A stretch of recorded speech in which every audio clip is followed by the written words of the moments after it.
Good evening, I'm Natalie Shepherd. Thanks for joining us. We begin tonight with a developing story out of Pinellas County. A 7-year-old child has drowned off St. Pete Beach in the same area where strong rip currents swept away a family of 5 earlier this week. Now, this is video from the beach from Wednesday's events. Tonight, St. Pete Beach police tell us they got a call about a boy drowning at 6:15 this evening. Officers say a teenager tried to perform CPR on the child until paramedics arrived. We are not sure whether the boy died on the beach or at a hospital, and police have not yet released his name. Now, this is the second time this week that someone has died at St. Pete Beach. On Wednesday, beachgoers had to jump in and rescue a family who were carried away by currents caused by Tropical Storm Debbie.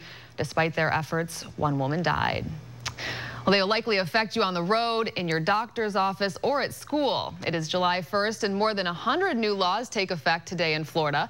As Newschannel 8's Josh Green shows us, at least one is gaining nationwide attention and is already generating threats of lawsuits. Another big change, new reforms take effect today in an effort to cut down on no-fault insurance fraud. Those supporting the law hope it can cut down on bogus claims. Now, there are several prominent and controversial laws that did not go into effect today due to legal challenges. In addition to state employee drug testing, a law requiring testing for welfare applicants did not take effect. Other laws that didn't make the books, one requiring public employees to contribute 3% of pay to their pensions, one barring doctors from asking patients if they owned guns, and one privatizing prisons. Marco Rubio made a stop in the Bay Area today as part of his national book signing tour. The Republican U.S. Senator signed copies of his memoir titled An American Son. The event was held at Inkwood Books in Tampa. Now, although he was in town to promote his new book, the event wasn't without opposition. Code Pink protesters caused a stir, waving copies of books to show their opposition to his views. Later, the senator from Florida had a few choice words about the Supreme Court's ruling on President Obama's health care law. Rick Scott has already said he doesn't plan to implement the new health care law in the state of Florida. He appeared on CNN's Newsroom this morning. The governor said he would not put Floridians at risk of a program that he believes will not work.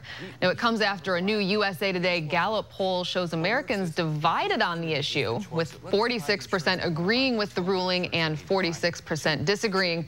Scott said the program would cause new problems.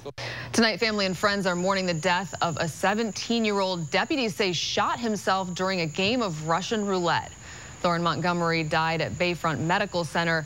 Investigators say on Friday night, Montgomery and his friends were playing with a revolver at Montgomery's home on 111th Way in Largo. Montgomery was the first to pick up the gun, and deputies say he shot himself in the head. Drivers, take note. Red light cameras are now watching you at 2 busy Clearwater intersections. The cameras were installed at Gulf to Bay Boulevard and Belcher, and there's another one at Chestnut Street and Fort Harrison. Officials say in the past 3 years, drivers caused 250 crashes by running red lights.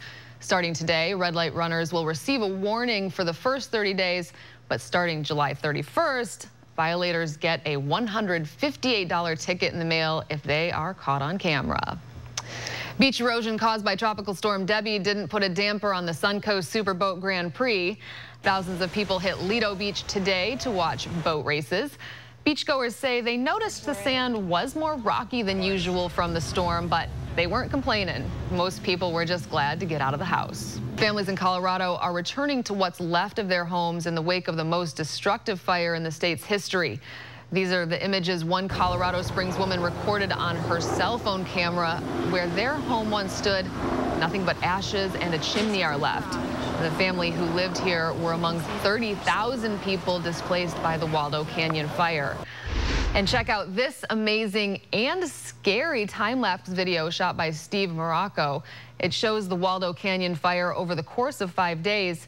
Now, at night, you can see the flames glowing, and during the day, you can see how the plumes of smoke just got bigger and bigger. Tonight, firefighters say they have the blaze about 45% contained. It's been a week since Tropical Storm Debbie drenched the Bay Area, and in most places, like Bayshore Boulevard, the floodwaters have receded and roads are open, but not everywhere, though. The Florida Highway Patrol sent us this snapshot of the intersection of US 98 and State Road 589. They say they're pumping 18 million gallons of water a day to try and clear it. It is still closed from State Road 50 northwards. Now, hopefully there's no more rain like that in our future. Storm Team 8 meteorologist Brooks Garner joins us next with a look at your work week forecast. Stay with us.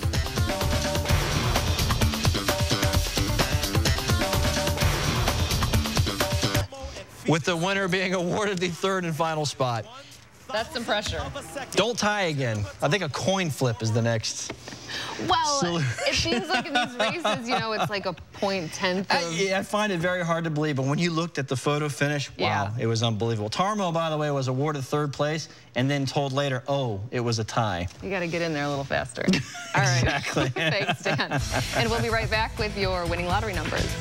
Yeah, do the lean.